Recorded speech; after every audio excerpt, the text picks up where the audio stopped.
Assalamualaikum warahmatullahi wabarakatuh. Perkenalkan, kami dari kelompok 4 dengan nama kelompok Kura-Kurama akan mempresentasikan hasil dari analisis dan perancangan basis data manajemen pada tugas besar sistem basis data. Nah, di mana kami mengadopsi perusahaan otomotif roda 2 untuk dijadikan untuk diimplementasikan sebagai studi kasus dari narasi yang telah diberikan oleh dosen terkait. Nah, sebelum ke penjelasan, di sini ada 4 anggota kelompok. Yang pertama ada saya sendiri, Arinda Fauzia Puspita dengan NIM belakang 01. Kemudian ada Hasna Fitriani Khairunisa dengan NIM belakang 11 dan Muhammad Fikri Nur Syabani dengan NIM belakang 19 dan anggota keempat ada Muhammad Rehan Pasyamian dengan NIM belakang 20. Nah, di sini saya akan menjelaskan deskripsi dari program yang telah kami buat. Seperti pada narasi, di mana perusahaan ini terdapat pegawai full time dan juga pegawai part time. Di mana pegawai full time ini diasumsikan mereka yang bekerja 40 jam per minggu atau sehari 8 jam. Nah, pekerjaan yang mereka ambil itu nantinya berbasis proyek. Nah, nantinya proyek ini akan diberikan oleh departemen. Kemudian penentuan gaji karyawan full time ini didasarkan pada golongan atau kategori, di mana golongan ini nantinya akan menentukan pembayaran upah gaji. Di sini golongan pada pegawai full time ini diurutkan dari 1 sampai 3, di mana golongan 1 ini merupakan golongan paling rendah, sedangkan golongan 3 adalah golongan paling tinggi. Selanjutnya ada juga pegawai part time. Nah, pegawai part time ini juga dibagi menjadi 3 kualifikasi. Nah, kualifikasi ini ada senior, super junior, dan junior. Senior itu kita asumsikan dengan angka 3, super junior dengan angka 2, dan junior dengan angka 3. Konsepnya hampir sama gitu dengan full time, di mana kualifikasi itu satu itu merupakan kualifikasi paling rendah dan kualifikasi 3 merupakan kualifikasi tertinggi yang nantinya tentunya akan berpengaruh ke upah gaji. Nah, di sini juga kami mendefinisikan departemen sebagai orang-orang yang mengelola berbagai proyek dan tentunya menugaskan proyek ini kepada karyawan berdasarkan status pekerjaan mereka. Nah, status pekerjaan mereka itu tentunya ada full time dan juga part time. Untuk menentukan proyek ini apakah untuk part time atau apakah untuk part time, ini didasarkan pada nilai proyek atau value dari proyek tersebut, di mana value ini nantinya digunakan sebagai kriteria untuk penugasan proyek. Misalkan proyek dengan nilai 1.000 misalnya, nantinya proyek ini hanya diperuntukkan bagi karyawan full time.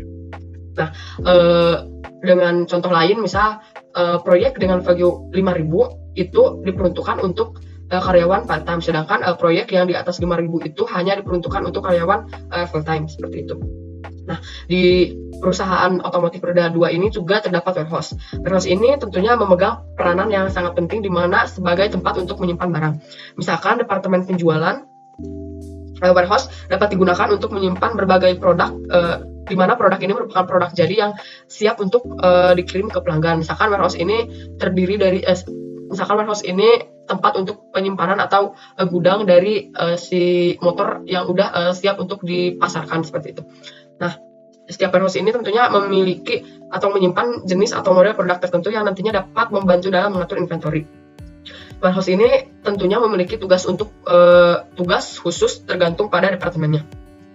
Kemudian pada perusahaan ini tentunya pasti ada mesin-mesin yang suatu saat itu tidak menutup kemungkinan akan terjadi kerusakan gitu. Jadi kami memanage sistem pencatatan log kerusakan dan juga pembuatan surat pernyataan untuk permintaan perbaikan dari mesin-mesin yang mengalami kerusakan tersebut. Assalamualaikum warahmatullahi wabarakatuh. Halo, perkenalkan, nama saya Hasna Fitriani Khairunisa. Saya merupakan anggota kelompok dari kelompok SBD yang membahas studi kasus mengenai otomotif roda 2. Di sini saya akan menjelaskan mengenai ruang lingkup.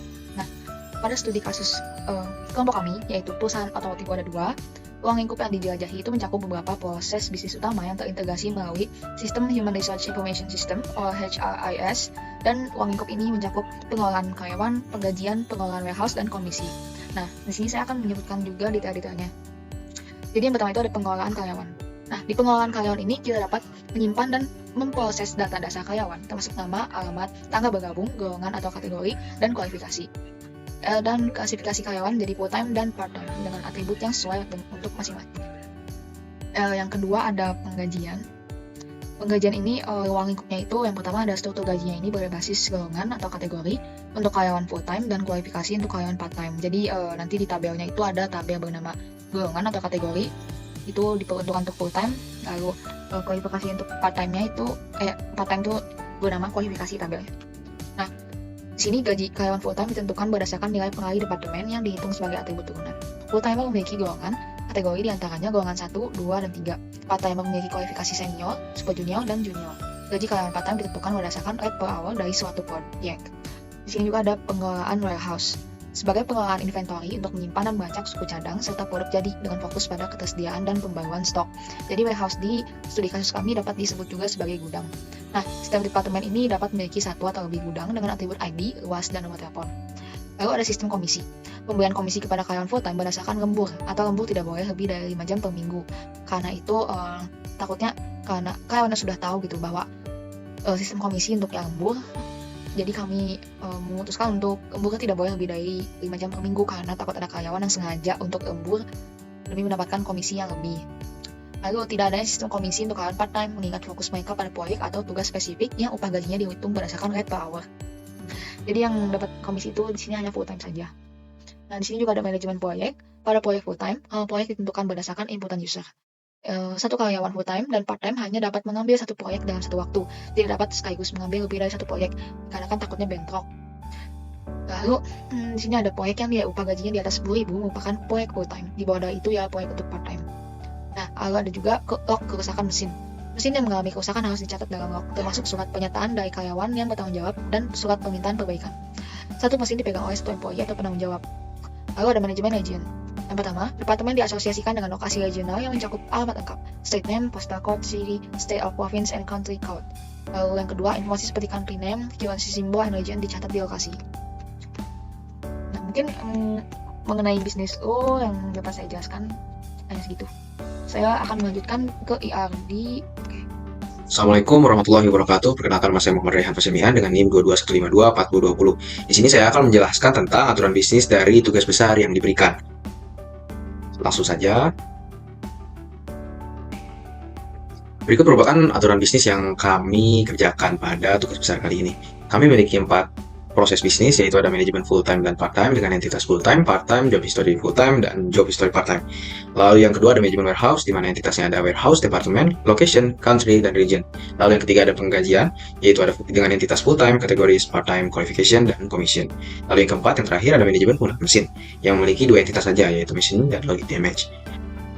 Assalamualaikum warahmatullahi wabarakatuh. Perkenalkan, nama saya Muhammad Fikri Nusyawani dari kelas D42A dengan NIM 221524019.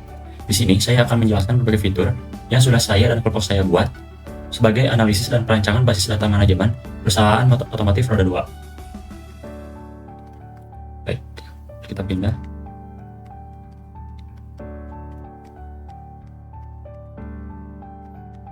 Nah, fitur yang pertama, di sini saya membuat fitur yang bernama penerimaan karyawan baru. Pada penerimaan karyawan baru ini melibatkan satu entitas, yaitu entitas employees.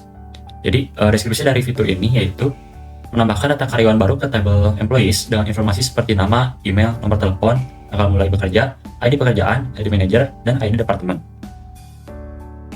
Lalu, hasil dari penambahan data karyawan ini akan muncul seperti ini pada database.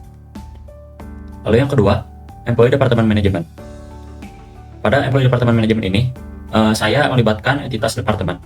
Deskripsi dari fitur ini adalah kita akan melibatkan manajemen departemen yang sudah ada, lalu kita akan menambahkan, memperbarui, dan menghapus data pada tabel departemen, serta melihat informasi departemen. Script SQL yang akan kami implementasikan adalah seperti ini. Lalu, muncul output seperti ini. Yang ketiga, ada pengelolaan jam kerja penuh karyawan. Maksud dari pengelolaan jam kerja penuh karyawan ini adalah, terdapat dua jenis karyawan, yaitu yang pertama adalah karyawan full time dan karyawan part time.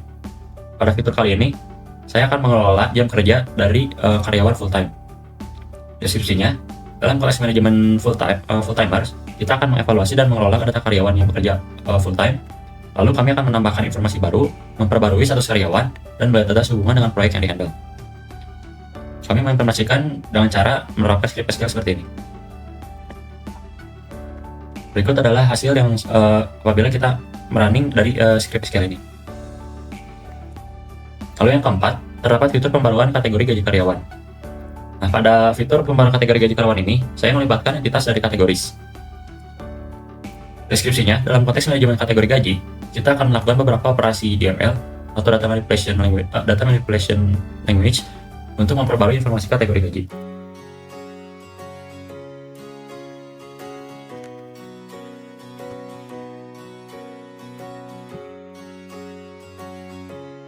Lalu script SQL untuk mengimplementasikannya adalah seperti ini. Berikut adalah screenshot dari hasil tersebut.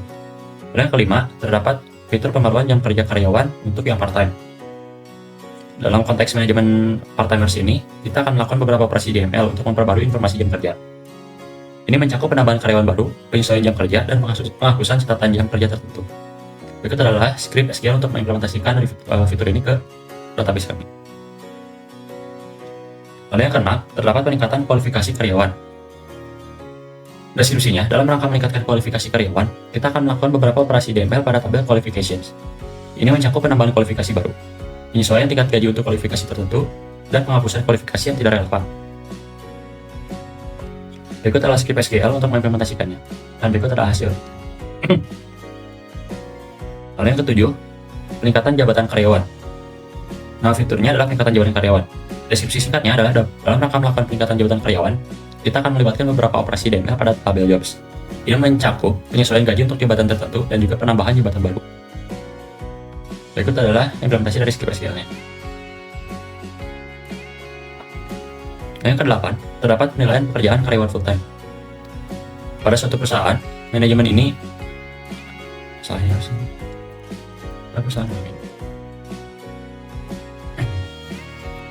Selanjutnya, terdapat fitur penilaian pekerjaan karyawan full-time. Nah, pada fitur kali ini saya melibatkan entitas dari job history full-time. Nah, pada perusahaan kami, manajemen ingin melakukan penilaian kinerja karyawan full-time berdasarkan kategori, yaitu super junior, junior, dan senior.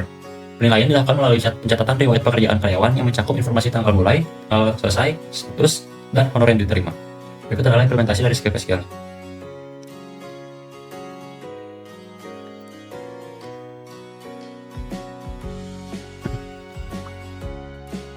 Berikutnya, kita akan bahas tentang implementasi dari rule bisnis yang tadi. Namun, sebelumnya teman saya sudah menjelaskan mengenai implementasinya itu sendiri, jadi saya akan menjelaskan implementasi DML yang saya kerjakan. Pertama, di sini ada menambahkan login image baru, di mana login image baru ini digunakan untuk mencatat kerusakan yang ada pada mesin. Di sini saya menggunakan insert into, di mana insert into ini untuk menambahkan sebuah login image baru.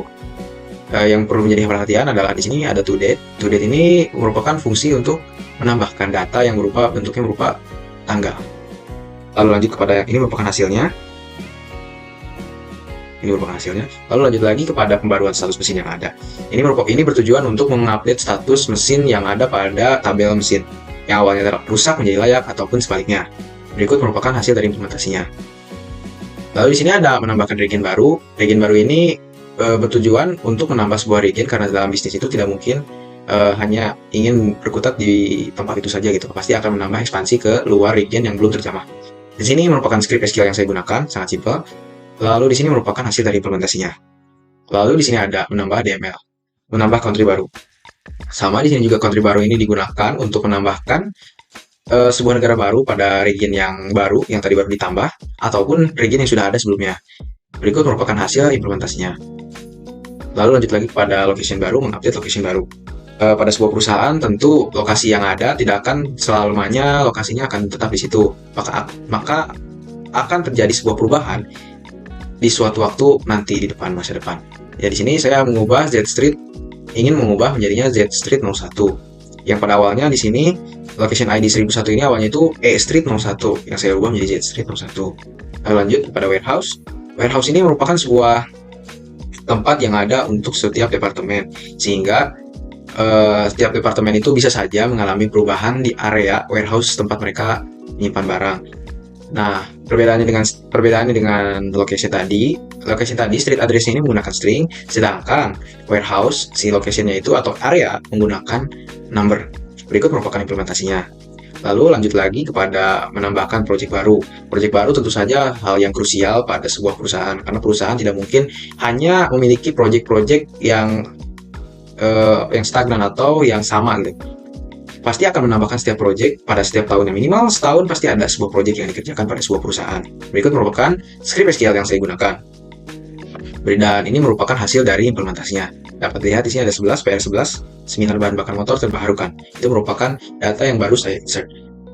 Lalu di sini ada update history job untuk part-time. Ini pun digunakan sebagai, jika pada mahasiswa ini digunakan sebagai logbook yang membuktikan bahwa mahasiswa tersebut melakukan sebuah pekerjaan atau dapat mencatat apa yang dikerjakan hari ini. Begitu juga dengan part-time. Part-time pun perlu ada sebuah history agar menunjukkan bahwa dia itu sudah mengerjakan pekerjaan apa saja. Lalu di sini dapat lihat, di sini saya menggunakan update di sini karena saya berpikiran bahwa akan ada sebuah untuk berjaga-jaga saja, di mana si start date untuk logbook dari part-time bisa saja salah, sehingga di sini saya memasukkan data bulan 4 tanggal 21 2022. Dapat lihat di sini. Nah, employee ID 1036, start date-nya sudah berubah menjadi 21 April 2022. Oke, jadi di sini dari IRD yang sudah saya buat. Pertama, saya mau menjelaskan dulu sesuai ini aja, sesuai kamus data. Oke, yang pertama itu departemen. Pada departemen dia mempunyai atribut departemen ID, departemen name, dan manager ID. Lalu departemen ini terhubung kemana saja? Departemen ini pertama berhubung ke jobs. Jadi di jobs itu dihubungkan ke departemen ID karena dia nantinya membutuhkan foreign key departemen ID.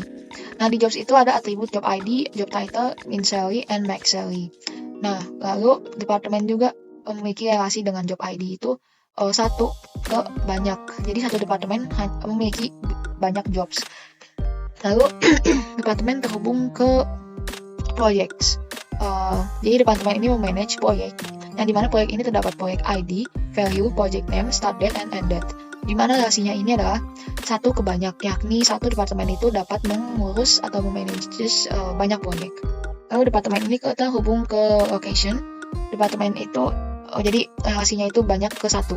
Jadi banyak departemen itu hanya di satu lokasi, yang dimana lokasi ini memiliki atribut street address, location ID, state province, city, and postal code. Lalu departemen juga terhubung dengan employees. Employees ini memiliki atribut employee ID, first name, last name, email, phone number, road type, dan hire date. Memiliki relasi satu ke banyak juga. Satu departemen bisa memiliki banyak employee. Lalu departemen juga terhubung ke warehouse. Terhubung ke warehouse, dan dimana warehouse ini memiliki atribut area, warehouse ID, dan telepon number, dan memiliki relasi satu ke banyak lagi. Satu departemen memiliki banyak warehouse. Nah, setelah departemen, saya akan menjelaskan mengenai jobs. Tadi sudah jobs ya. Oke, berarti relasi mengenai jobs.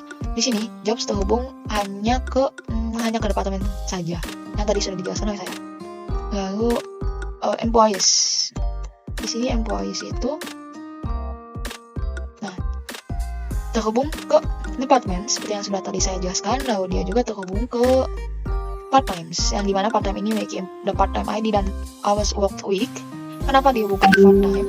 Karena yang nantinya data part-time itu akan muncul di employees. Maksud employees di sini adalah jika kita menampilkan semua data employees, mau part-time atau full-time, datanya akan muncul di employees. Lalu employees itu terhubung kemana aja sih? Employees itu terhubung lagi ke log damage. Di log damage itu dia membutuhkan atribut log damage ID, certificate of damage, reply request letter, entry date, and quit date. Jadi di sini hubungannya itu banyak, satu ke satu. Setiap satu, soalnya nggak setiap satu, tapi di sini tuh ada salah satu atau beberapa employees yang memegang satu dari log damage. Lalu ada employees itu terhubung ke machines juga. Machines itu membutuhkan machines ID dan status. Yang dimana setiap satu employees itu dia juga mempunyai satu mesin gitu. Jadi setiap employees itu pasti membutuhkan mesin ya. Jadi di sini kenapa relasinya satu employees ke satu mesin. Nah, tetapi berbeda dengan tadi, dengan log damage. Yang bertanggung jawab terhadap kerusakan mesin itu ada di log damage, dan hanya beberapa pegawai saja yang memegang dari log damage tersebut. Makanya mesin dan log damage berhubungkan ke employees ini sedikit beda. Lalu employee juga terhubung ke job history full time. Nah, di sini juga job history full time itu relasinya itu satu ke banyak. Jadi banyak employees itu memiliki satu job history full time. Dan job history full time ini membutuhkan atribut start date, status owner, dan end date. Lalu di employees juga terhubung ke full time. Kebalik tadi saya harusnya menjelaskan full time dulu baru job history full time, tapi tidak apa. Nyambung ke full time. Relasinya di sini satu. Because this is a employees is a full time. Employee di sini full time di sini membutuhkan full time ID dan commission PCT. Lalu employee udah ya. Employee itu saya belum menjelaskan atributnya. Employees itu jadi mempunyai atribut employee ID, first name, last name, email, phone number, hire date, dan role type-nya. Nah, di sini juga role type menjadi alasan kenapa part time dengan full time terhubung ke employees, karena nanti akan dilihat di role type-nya. Ya, setelah employees itu saya akan menjelaskan mengenai tadi full time sudah, tapi jadi full time itu karena tadi sudah dijelaskan di ruang lingkup. Untuk full time sendiri dia itu memiliki kategoris, dia tergabung dengan kategoris. Jadi kategorisnya nentuin nanti full time ini tuh golongan keberapa sih, golongan 1, 2, atau 3. Lalu full time juga terhubung dengan projects dengan hubungannya. Tadi untuk full time dengan kategorisnya itu relasinya itu banyak ke 1. Jadi banyak full time hanya memiliki 1 kategoris. Lalu full time juga terhubung ke projects yang relasinya yakni 1 ke 1. Jadi full time ini 1 orang full time hanya memiliki 1 project dalam 1 waktu, tapi tidak boleh lebih dari 1. Nah, lalu sudah untuk full time hanya terhubung dengan itu, dan employee yang sudah tadi saya jelaskan. Saya akan menjelaskan lagi mengenai kategoris. Ya, kategoris itu hanya terhubung saja ke full time. Lalu job history full time juga tadi saya sudah jelaskan. Job history full time itu terhubung ke employees dan ke projects. Nah, kenapa terhubung ke projects? Karena nanti setiap proyek yang dikerjakan oleh full time ditulis atau dicatat di job history full time yang memiliki atribut start date, status honor, and date. Lalu ada part time. Nah, part time juga terhubung dengan part time itu terhubung dengan projects tadi dengan relasi 1 ke banyak, yakni 1 part time bisa memiliki banyak projects. Lalu salah tadi saya lihatnya. Part time itu dengan proyek itu hubungannya 1 dan 1. 1 part time hanya bisa mengurus 1 proyek. Lalu ada hubungannya ke qualifications. Kalau full time tadi kan ke kategoris, nah kalau part time ini ke qualification. Dia itu hubungannya banyak ke 1. Jadi banyak full time itu hanya memiliki 1 qualification, yang dimana atributnya itu ada qualification ID dan rate per hour. Lalu part time juga terhubung dengan employees, seperti yang sudah tadi saya jelaskan, dengan hubungannya itu is a. Jadi 1 part time itu merupakan employees. Nah, di sini juga ada qualification, sudah saya jelaskan tadi. Qualification itu hanya terhubung dengan part time, karena dia nanti yang nentuin nih part time ini tuh kualifikasinya 1, 2, atau 3. Nah, lalu sini job history part time. Job history part time itu dia menghubungkan ke employees dan ke projects. Lalu ada project itu dia terhubungnya banyak ke 1. Jadi banyak proyek itu dicatat dalam 1 job history full time. Lalu hubungannya juga ke full time tadi dengan relasi 1 ke 1. Jadi 1 proyek itu hanya dapat dikerjakan oleh 1 full time. Lalu proyek juga terhubung ke part time. Tadi job history part time. Proyek terhubung ke department, terhubung juga ke part time. Nah, itu. Lalu warehouse itu hanya terhubung dengan department, karena setiap 1 departemen itu bisa memiliki banyak warehouse seperti relasinya ini. Lalu ada juga location. Di sini location itu menghubungkan ke departemen dan ke countries. Ini sudah pasti ya, di sini sudah pasti di dunia nyata juga 1 countries itu dapat memiliki banyak cabang atau lokasi dari si otomotif tersebut. Nah, lalu lokasinya itu pasti memiliki banyak departemen setiap lokasinya. Oke, sekarang ke countries. Countries ini terhubung ke lokasi dan region. Oke, di sini ada region di sini hanya terhubung kepada country saja. Lalu ada mesin. Tadi harus jelasin. Nah, mesin itu terhubung sama log damage dan employee saja. Lalu ini ada tabel log damage, tadi saya bahas, berhubung ke machines dan employee. Lalu ada ya itu semuanya sudah saya jelaskan tadi. Di sini untuk IRD-nya sudah selesai. Mungkin penjelasan dari saya cukup. Boleh dilanjutkan ke teman saya. Baik, selanjutnya saya akan membahas tentang rancangan model dalam bentuk relasional model. Saya akan membahas dari entitas departemen dulu. Pada entitas departemen ini terdapat 2 kunci asing, yaitu location ID dan employees ID.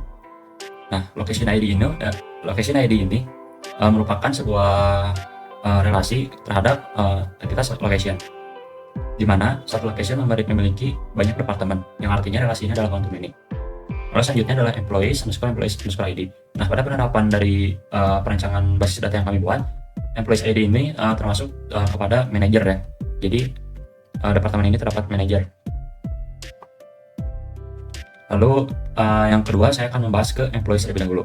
Nah, pada employees terdapat 3 kunci asing, yaitu yang pertama adalah departemen ID, jobs ID, dan juga kunci asing dari primary key-nya itu sendiri, yaitu employees ID. Nah, departemen ID ini merupakan sebuah relasi terhadap departemen, yang artinya departemen memiliki banyak employees atau memiliki banyak karyawan ya. Lalu yang kedua terdapat jobs ID yang merupakan relasi dari one to many juga terhadap tabel jobs.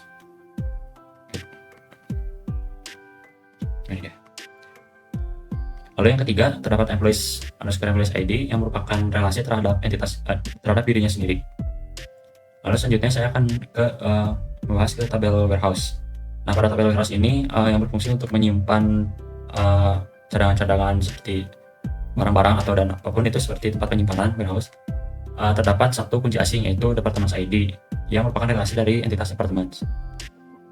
Nah, setelah saya tadi membahas sebuah location, nah di dalam entitas location ini terdapat countries ID yang merupakan relasi dari entitas countries, yang artinya countries ini memiliki banyak lokasi.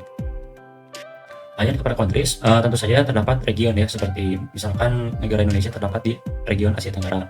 Oleh sebab itu pada entitas countries terdapat foreign key regions.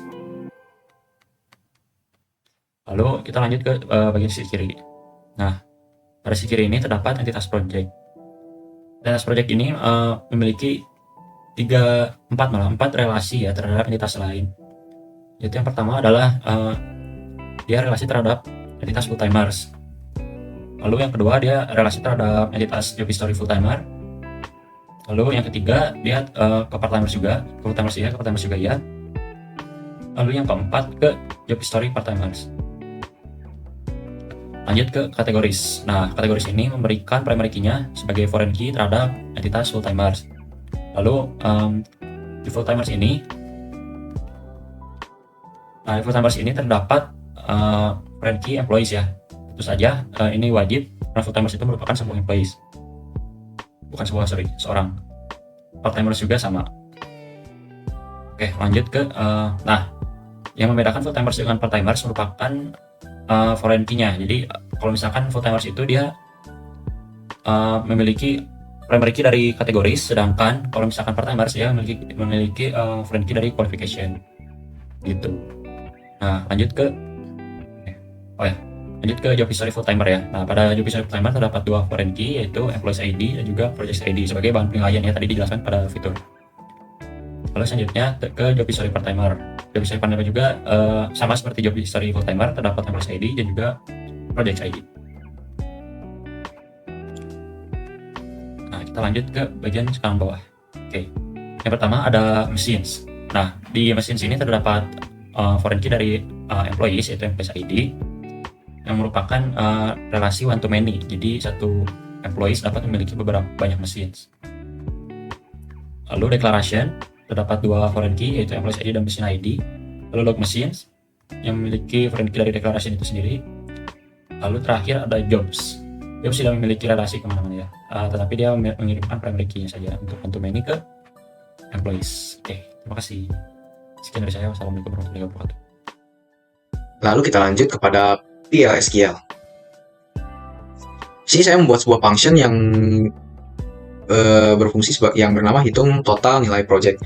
Di sini function ini bertujuan untuk menghitung total value dari project yang sudah ada saat ini. Jadi setiap project yang ada di perusahaan akan dihitung dan dikeluarkan totalnya menggunakan function ini.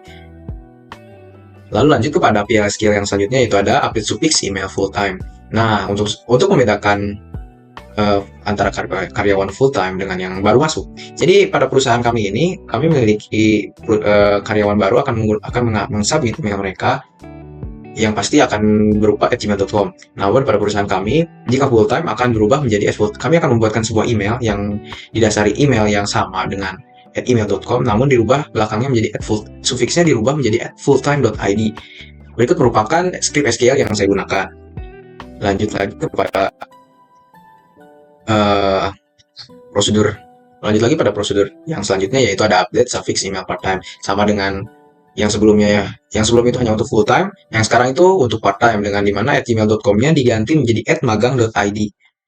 Berikut merupakan script SQL-nya dan sudah berhasil untuk dijalankan. Sekian dari saya, terima kasih. Selanjutnya di sini saya akan menjelaskan implementasi dari trigger yang telah kami buat. Kami membuat hanya satu trigger dalam studi kasus ini. Nah, trigger ini diberi nama dengan TRG log damage update. Trigger ini nantinya berfungsi untuk menanggapi perubahan status mesin, di mana setiap kali si status mesin ini diupdate ke rusak, trigger akan menambahkan catatan baru ke dalam tabel log damage. Nah, dimulai dari trigger ini akan diaktifkan setelah ada update pada kolom status dari tabel machine. Nah, jika status sebelumnya itu bukan rusak dan status baru adalah rusak, maka trigger akan menjalankan blok kode yang mendefinisikan insert ke dalam tabel log damage dengan ID baru dari sequence, ID mesin, ID karyawan, dokumen kerusakan, surat permintaan perbaikan, dan juga tanggal masuk yang diatur ke tangga dan waktu saat ini. Nah, proses pertama itu ada save update on machine status change. Trigger ini nantinya akan diaktifkan oleh perubahan status pada tabel machine. Kemudian proses kedua itu ada status change from other to rusak. Nah, di proses ini akan dilakukan pemeriksaan di mana untuk menentukan apakah si status mesin ini telah berubah menjadi rusak dari nilai lainnya. Kemudian jika tidak, maka trigger tidak akan melakukan aksi apapun. Namun jika ya, maka akan berlanjut ke proses selanjutnya, yaitu generate new log ID using log damage next file. Nah, proses ini akan membuat ID log baru dengan menggunakan sequence log damage sec. Kemudian proses selanjutnya itu ada prepare log entry data. Nah, proses ini akan menyiapkan data yang akan dimasukkan ke dalam record baru. Proses selanjutnya itu ada insert new record into log damage. Nah, proses ini nantinya menambahkan record baru ke dalam tabel log damage dengan data yang telah disediakan. Selanjutnya proses terakhir itu commit transaction.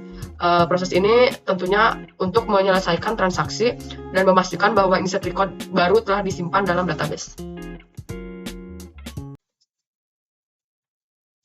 Demikian tugas besar yang dapat kami sampaikan terkait analisis dan perancangan basis data manajemen perusahaan otomotif roda 2. Kami ucapkan terima kasih kepada Bapak Ibu yang telah memberikan arahan dan juga bimbingan selama dalam merancang tugas besar basis data ini. Kurang lebihnya kami mohon maaf. Wassalamualaikum warahmatullahi wabarakatuh.